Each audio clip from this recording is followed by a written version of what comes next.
Part 4 is where we turn to market structure. The material that you're used to thinking through monopolies, oligopolies, perfect competition. And it's all here, the material that you've been teaching, but we've tweaked it in a really important way, which is we're no longer going to teach this material as a noun, we're going to teach it as a verb.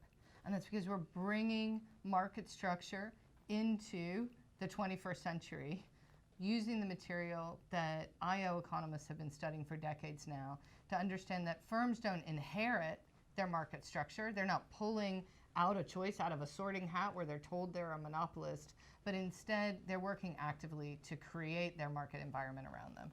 And so really what we want to do is focus on the deep forces that modern IO economists have taught us about. And so they no longer speak so much in terms of these nouns, perfect competition or monopoly. In fact, they'd say those things don't exist. Instead, they say there's a continuum of firms with more and less market power.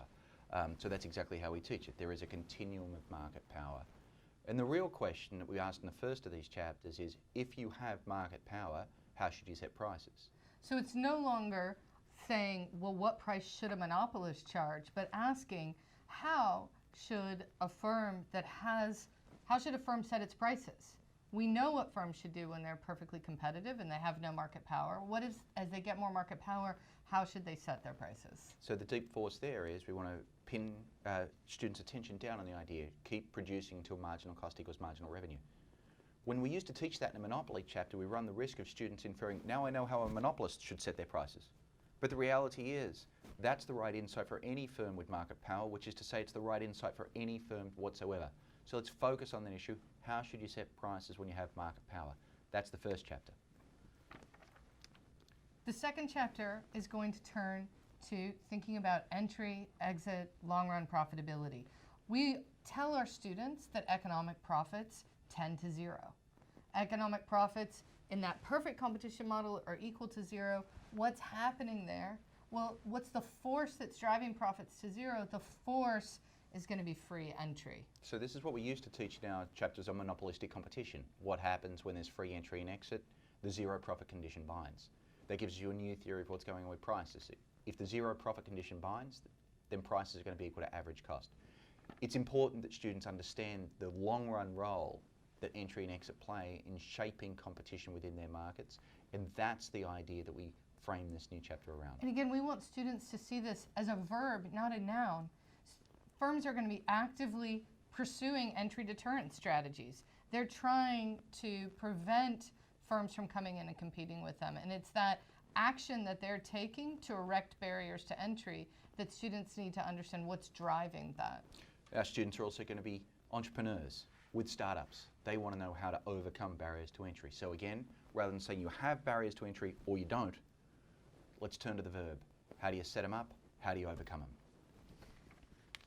Our next chapter is going to be taking a look at business strategy. Again, it's this idea that this whole section is around a verb. So how are firms going to behave? How can they think about their bargaining power and using their bargaining power effectively in markets? So what we're doing here is we're borrowing heavily from how a lot of industrial organization is taught in business schools. We lead with Porter's 5 forces. We also describe how firms decide how to differentiate their products, and so we introduce a hoteling model. We also want to introduce the best of modern contract theory, what happens in a world in which you have to negotiate your way through relationships rather than being able to write everything down. And so that all comes together, again, around verbs. How does a firm, how does a manager set their business strategy? Our next chapter is going to be asking about pricing decisions. So what are sophisticated pricing choices that firms are going to make? And of course, the one we're all familiar with is price discrimination. And we know that firms want to boost their profits by charging people higher prices, whatever price they're willing to pay. Helping students see that, remember, that demand curve reflects people's willingness to pay.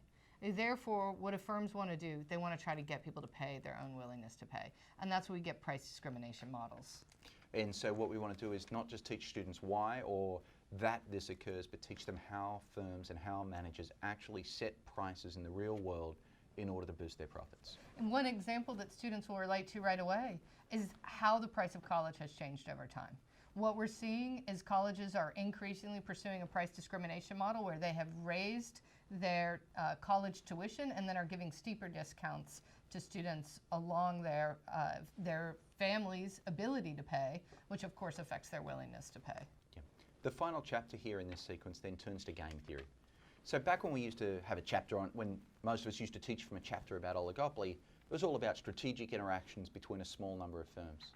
So rather than teach that as the theory of oligopoly, let's pull the lens back and actually just give the students a tool that they'll be able to use or apply any time they're in strategic interactions. Because we want students to learn how they should think strategically. Right, and so that's what game theory is. It's the language of strategic interactions, and the students, frankly, delight in learning that language. And by teaching it as a set of tools, then they'll be able to apply it just about anywhere in either their personal or professional lives. They'll see strategic interactions everywhere once you teach this material. And I got to tell you, for many students, this is their favorite chapter, their favorite lecture of the year.